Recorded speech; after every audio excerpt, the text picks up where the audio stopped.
আলেমরাও আছেন সাধারণ শ্রমিকদেরকে উত্তেজিত করে সেখানে একটা বিপ্লব হয়েছিল। স্লোগান ছিল কি, কেউ খাবে না, তা হবে না। আর শ্রমিকদের বুঝানো হলো, শক্ত করো তুমি, বিল্ডিং করে সে। আসলেই তো শ্রমিকদের হাতে সব হয়। 5 স্টার হোটেলে 1 লক্ষ টাকা রুম ভাড়া দিয়ে যে লোকটা সেখানে থাকে, খেয়াল করে দেখেন তার খাবার যে পাকায় সে শ্রমিক, কথা ঠিক না বেঠিক? যে রুমে থাকে, বিল্ডিংটা বানিয়েছে শ্রমিক, কথা ঠিক না বেঠিক? এই যে 1 লক্ষ টাকা সে 5 স্টার হোটেলের ভাড়া দেবে, এই 1 লক্ষ টাকাও সে কোনো না কোনো শ্রমিকের মাধ্যমে উপার্জন করতেছে, কথা ঠিক না বেঠিক? সব শ্রমিকরা করে, তো তোমরা গরিব থাকবে কেন? কয় কি করো? স্লোগান উঠাও, কেউ খাবে না, তা হবে না, তা হবে না। রাশিয়ার যখন শ্রমিকরা আন্দোলন সংগ্রাম শুরু করে দিল, বিপ্লব হয়ে গেছে। তবে এই বিপ্লব দীর্ঘদিন ধরে রাখা যায় নাই। কেন? আল্লাহ কাউকে ধনী বানান, কাউকে গরিব বানান। যাকে ধনী বানান তার সম্পদে গরিবের হক আছে, বুঝবার চেষ্টা করবেন। আর যাকে গরিব বানান তাকে দিয়ে আল্লাহ দুনিয়ার নিজাম ঠিক রাখেন। সবাই যদি ধনী হইতো তো আজকে প্যান্ডেল করার লোকজন থাকতো না। সবাই ধনী হলে বিল্ডিং উঠতো না, বিল্ডিং বানাইতো কে? সবাই ধনী হলে আরো 1000 বছর আগেই পৃথিবী ধ্বংস হয়ে যেত। এই পৃথিবী ঠিকঠাক রাখবার জন্য আল্লাহ তাবারক ওয়া তাআলাই কাউকে সম্পদ কম দিয়েছেন, কাউকে বেশি দিয়েছেন। তবে যাকে কম দিয়েছেন তার আবার হক আছে, যাকে বেশি দিয়েছেন তার সম্পদে, কথা ঠিক না বেঠিক? এটা দুনিয়ার নিজাম ঠিক রাখবার জন্য আল্লাহ করেছেন। কিন্তু এটা কখনোই এমন করা যাবে না, কাউকে ছোট কাউকে বড় করা।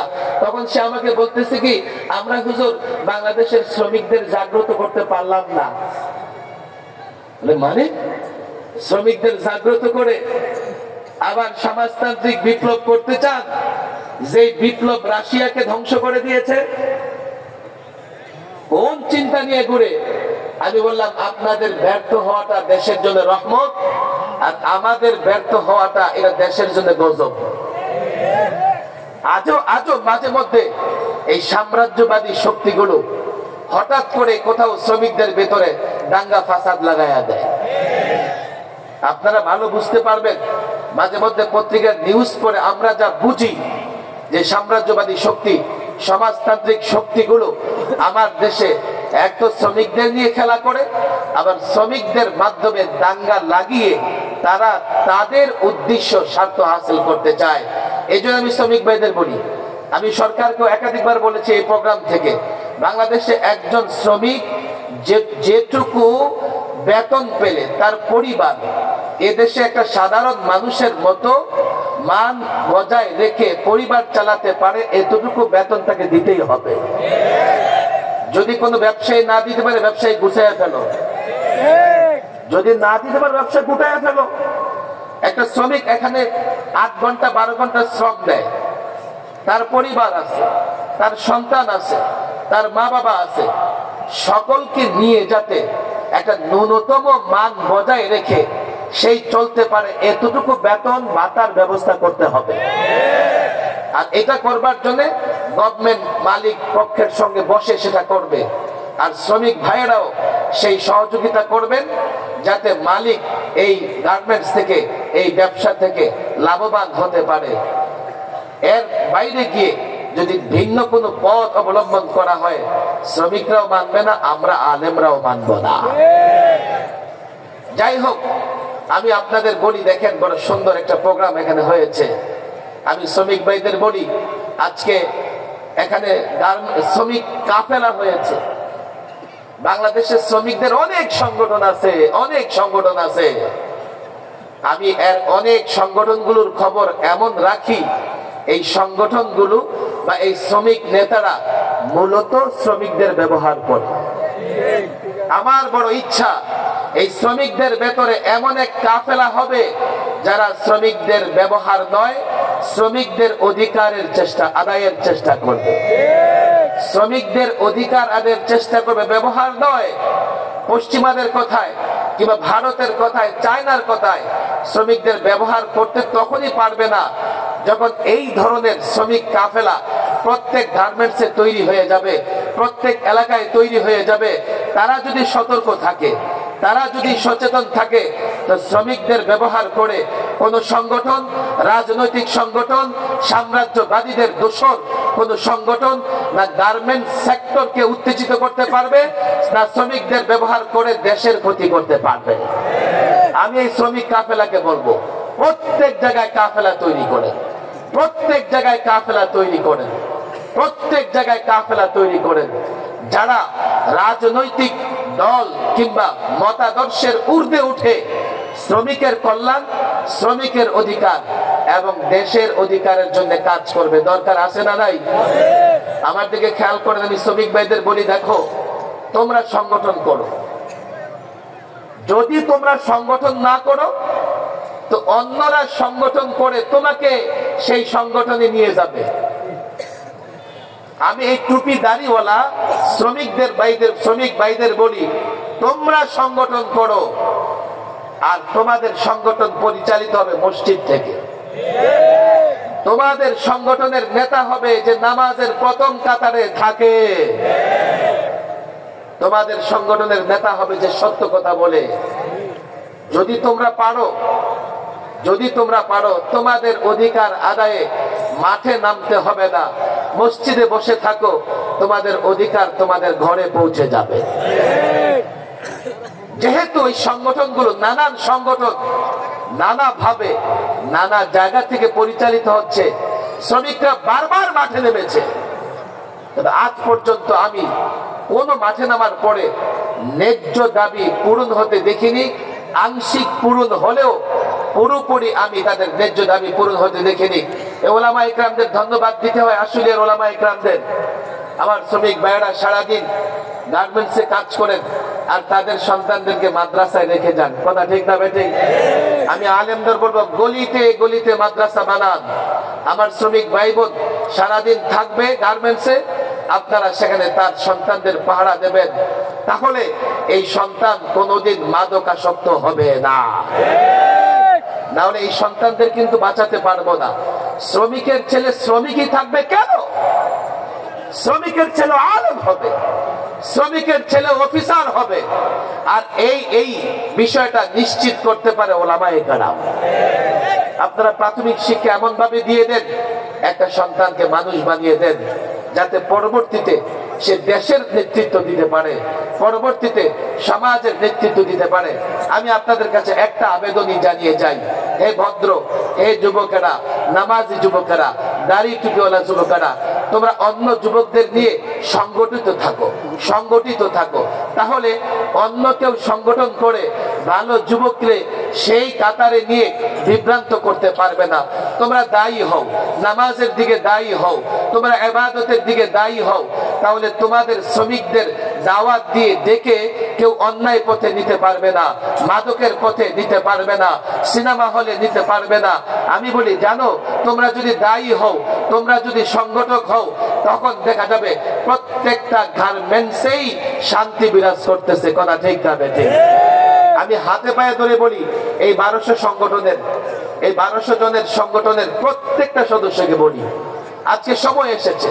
আমি বারবার চিন্তা করেছি যে গার্মেন্টস গুলোতে অনেক সংগঠন আছে, কিন্তু নামাজি শ্রমিকদের কোনো সংগঠন নাই। অনেক সংগঠন আছে, প্রকৃতপক্ষে শ্রমিকদের কল্যাণে কাজ করবে এমন সংগঠন নাই।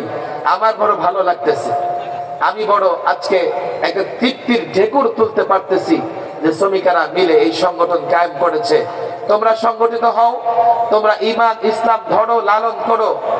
আমরা বলি, দেখো, আমি আলেম হয়েছি বটে, এর মানে এই নয় যে আমি তোমার আগে হয়তোবা জান্নাতে চলে যাব, হয়তোবা যেতে পারি, হতে পারে তুমিও আমার আগে জান্নাতে যেতে পারো। একটা দায়িত্ব পালন করতেই হবে সবার। আমি আলেম হয়ে ইসলামের খেদমত করতেছি, তুমি শ্রমিক হয়েও ইসলামের খেদমত করতে পারো। এই যে লোকদেরকে নিয়ে মসজিদ ভিত্তিক একত্রিত হওয়া, এটা তোমার জন্য অনেক বড় খেদমত। হ্যাঁ, সবচেয়ে বড় খেদমত করতে চাও, ইনশাআল্লাহ সেই খেদমতেও আমরা তোমাদেরকে শরীক করব ইনশাআল্লাহ। আমি পরিষ্কার বলি, এদেশে যদি পরিবর্তনের পরে কোরআন সুন্নাহ বাস্তবায়ন করতে চাও, শুধু আলেমদের দ্বারা হবে না, শুধু আলেমদের দিয়ে হবে না, মাদ্রাসার ছাত্র দিয়ে হবে না। আলেম, বাংলা শিক্ষিত, ইংরেজি শিক্ষিত জেন্টেলম্যান, তাদের যৌথ উদ্যোগ লাগবে। হ্যাঁ, তাদের দিয়ে হবে না।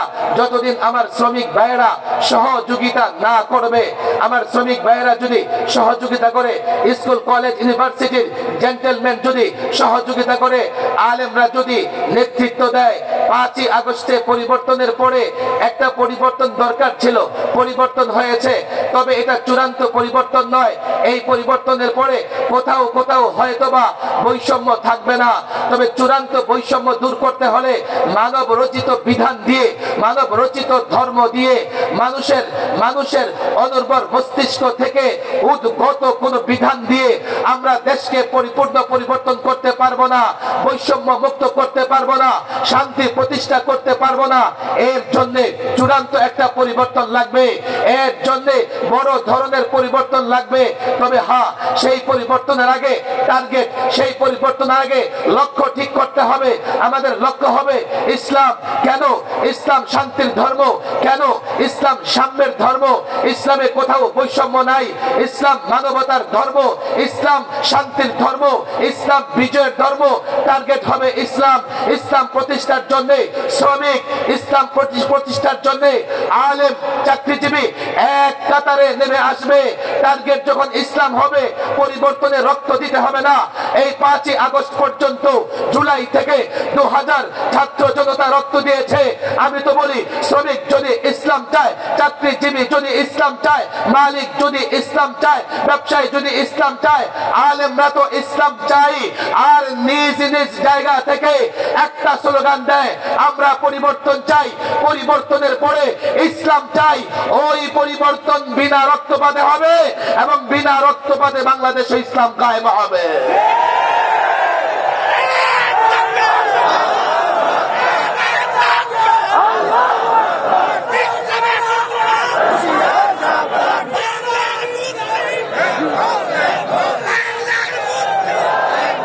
আমি তো পরিষ্কার বলি, আমার শ্রমিক ভাইদের বলি, আলেম ওলামা ছাত্র জনতাকে বলি, তোমরা সমাজতন্ত্র প্রতিষ্ঠায় কাজ করো, তোমরা ন্যাশনালিজম প্রতিষ্ঠায় কাজ করো, তোমরা সেকুলারিজম প্রতিষ্ঠায় কাজ করো। আমার বাংলাদেশ এমন একটা দেশ, যেই দেশের সংবিধানে তিনটা ইজম আছে, তিনটা মতবাদ আছে। আলেমদের বলি, আমার দেশের সংবিধানে সেকুলারিজম আছে, কুফরি মতবাদ। আমার দেশের সংবিধানে ন্যাশনালিজম আছে, বাতিল মতবাদ। আমার দেশের সংবিধানে ডেমোক্রেসি আছে, বস্তু পূজারীদের মতবাদ। আমার দেশের সংবিধানে ইসলাম আছে বটে, বিসমিল্লাহ নাই। আমার দেশের সংবিধানে ইসলাম আছে বটে, আল্লাহর উপর আস্থা বিশ্বাস নাই। সমস্ত ইজম থাকতে পারলে ইসলাম কেন থাকবে না? তুমি যদি তোমার মন মতো ইজম বাস্তবায়ন করতে চাও, আমি কেন ইসলাম বাস্তবায়ন করতে পারবো না? হ্যাঁ, পশ্চিমাদের কথায় আমাকে জঙ্গি বলবে, পশ্চিমাদের কথায় আমাকে সন্ত্রাসী বলবে। বলো বলো, তালেবানকেও বলা হয়েছে, মিশরে ইসলাম পন্থীদের বলা হয়েছে। আল্লাহর কসম, তালেবানকে বিজয়ী করেছেন আল্লাহ। ইসলাম পন্থীদের মিশরে, ইসলাম পন্থীদের সিরিয়াতে বিজয়ী করেছেন আল্লাহ। আল্লাহর কসম করে বলি, তোমরা আমাদের কিছুই করতে পারবে না। হ্যাঁ, জেলে বন্দী করতে পারবে, হ্যাঁ, ফাঁসিতে ঝুলাতে পারবে। আমরা পরোয়া করি না। আমরা মনে করি আমাদের কল্যাণ যদি আল্লাহর পথে শহীদ হই, আমাদের কল্যাণ যদি জেলখানায় আবদ্ধ হই, বাধা দিবে, বাধা দাও, আবদ্ধ করবে, আবদ্ধ করো। আল্লাহর কসম, ওলামাদের বলি, 16 বছর ফ্যাসিবাদকে ছেড়ে কথা বলি নাই, এখনো কাউকে ছেড়ে কথা বলবো না। এই জমিনে যতদিন আল্লাহর বিধান বাস্তবায়ন না হবে, একদিনের জন্য ময়দান ছাড়বো না, ছাড়বো না।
আজকে 16ই ডিসেম্বর বিজয় দিবস। 71-এ একটু বুঝবার চেষ্টা করেন, 71-এ রক্তক্ষয়ী এক যুদ্ধের পরে 16ই ডিসেম্বর বাংলাদেশ